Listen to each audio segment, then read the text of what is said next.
Hello, and welcome to Around the Political World with John Rothman. I am your host, John Rothman. If you're a fan of the show, make sure to hit the follow button on the top right of Apple Podcasts, Spotify, or wherever you are listening at this very moment. When you hit follow, leave a review or share an episode with a friend. It helps other people discover the show, keeps us going. As I like to point out each and every day, it expands our base. I had a request from a loyal, devoted listener to this podcast. Alice asked me if I would react with unvarnished clarity to the question of Donald Trump's meeting with Volodymyr Zelensky in the Oval Office on Friday. Alice, this is for you. Horrific, unbelievable, tragic, a moment in history of shame. That is my reaction to Donald Trump's meeting with Zelensky. Did you listen to what happened in the Oval Office? Were you listening carefully? Do you know exactly what Trump and Vice President Vance did with, frankly, no hesitation? Well, I'll tell you what happened. It was horrific to watch. The Zelensky, a genuine hero, a man who has fought for 3 years in defense of his country, being threatened by Donald Trump and Vice President Vance. The reaction of the Europeans was swift. A meeting was called in London. All the European leaders stood together with Zelensky to assert absolutely support for Ukraine. I do not believe that we have ever witnessed such an act since Munich in 1938. Appeasement at its height. And did you hear the news today? Pete Hegseth, the Secretary of Defense of the United States of America, has ordered preparation for attacks by Moscow on cybersecurity to be taken away.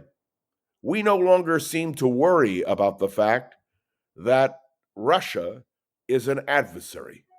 And did you hear in the Oval Office President Trump's attack on Joe Biden and Hunter Biden and his words, Russia, Russia, Russia? Did you hear the bitter, vindictive, angry tone in Donald Trump's voice?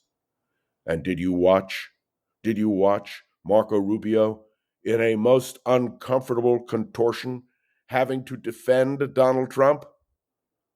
I must tell you, I agree with Senator Lisa Murkowski, who said she was sick to her stomach over what happened in the Oval Office. I was appalled. Can you imagine the Oval Office in which Franklin D. Roosevelt guided America through the Second World War? Harry Truman developed the concept of the Truman Doctrine and the Marshall Plan, and authorized the creation of NATO. Can you imagine Dwight D. Eisenhower, who ran for president in 1952 to prevent that wing of the Republican Party from destroying NATO? Can you imagine John F. Kennedy making a statement like Donald Trump made? I can go through all of our presidents, and describe what I think their reaction would have been. In fact, I closed my eyes and I thought to myself, what if a panel of former presidents of the United States were seated and I could ask them what they thought? Universally, I believe they would condemn what Donald Trump has done.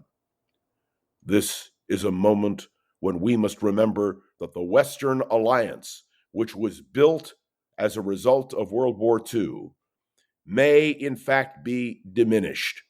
The United States, which has been the leader of the free world, well, the Europeans are saying, we may have to go it alone. We don't trust the United States of America. But that's not exactly true.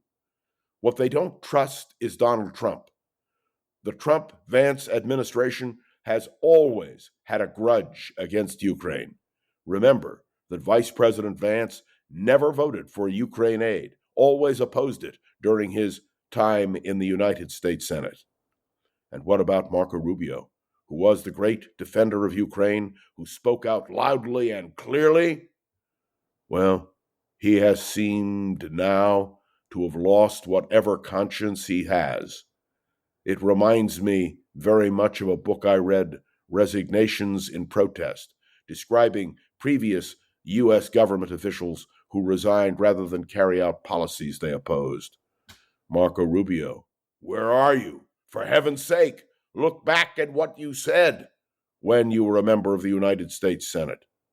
Like the devil and Daniel Webster, it appears to me that Marco Rubio and too many Republicans have sold their soul because of Donald Trump, because of his threats, because of intimidation. Yes, Donald Trump is a bully.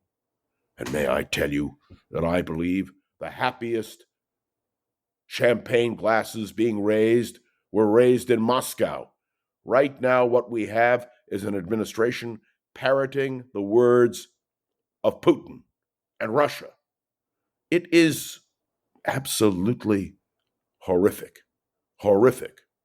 And we need to understand clearly the huge effect this will have on our country. Can you imagine the European allies all standing together against the policy articulated by Donald Trump? By the way, I was flabbergasted by the idea that Zelensky should come to the White House and be thankful for what America has done. First of all, let me remind you that Zelensky has thanked us innumerable times, that President Zelensky has spoken out about the need for alliance with the United States, has made it clear that he considers us to be his great ally. But now we have a president who is spiteful, petty, and wrong. And where are the Republican voices to oppose him? Oh, yes, and one more thing. Did you hear the criticism of Zelensky because he was not wearing a suit and tie when he came into the White House, when he sat in the Oval Office? Wait a minute. I went back and looked at Elon Musk in the Oval Office. Do you remember that he was not wearing a jacket or a tie? Do you remember what he was wearing? May I say, what is wearing on me is Donald Trump. The United States of America must stand strong, must remain firm in its support of Ukraine.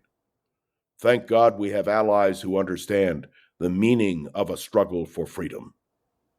This is a perilous moment in the Western Alliance. This is a perilous moment for Europe. My friends, this is a perilous moment for all of us, but especially the people of Ukraine, who must feel the ultimate betrayal. Never let it be said that it doesn't matter who is President of the United States. What we are seeing and hearing now is the result of the election. Indeed, elections do have consequences. And for the world, the election of Donald Trump clearly has a consequence that is beyond belief. What happened in the Oval Office is a national disgrace. I say it publicly, I say it loudly, I say it without hesitation. The Ukrainians are fighting for freedom, and we, as a country, should support them. Everything lies with Donald Trump. And on Tuesday night, Donald Trump will speak to the nation in what is normally a State of the Union, but really will be, no doubt, a pep rally by Donald Trump. Well, we'll see. And if I sound cynical, it is because Alice reminded me, and I am reminding you, of the responsibility we have to speak the truth. Off the bark, without any question, what Donald Trump did in the Oval Office ranks as one of the saddest, most tragic moments in the history of the American presidency.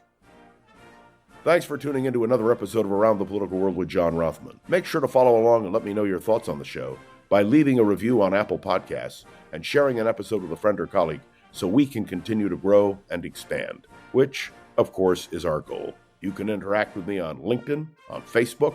Many of you have been emailing me. I must tell you, huge number of emails. And by the way, thank you for the warm birthday greetings which I received. My birthday was yesterday, and I was delighted to hear from so many of you and want to express my heartfelt appreciation. I want to thank Gogo Zoger, the wonderful producer of this podcast. I will be back tomorrow on Around the Political World with John Rothman.